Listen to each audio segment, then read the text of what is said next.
بسم الله الرحمن الرحيم. الحمد لله رب العالمين، والصلاة والسلام على أشرف الأنبياء والمرسلين نبينا محمد وعلى آله وصحبه أجمعين. هذا مصحف وجد في المسجد قد أكلته الأرضة، أتت عليه من هذا الجانب، لكن العجيب في هذا المصحف أنها لم تتعرض ولا لحرف من كلام الله.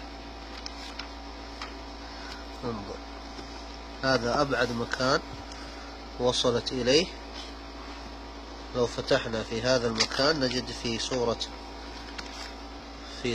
الجزء السابع من سورة الأنعام كلمة العليم.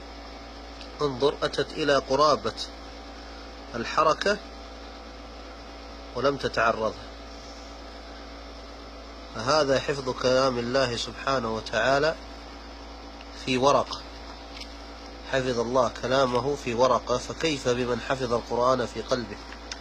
نسأل الله أن لا يحرمنا فضل هذا القرآن، واجعلنا ممن يتلوه آناء الليل وأطراف النهار على الوجه الذي يرضيه عنا، إنه ولي ذلك والقادر عليه.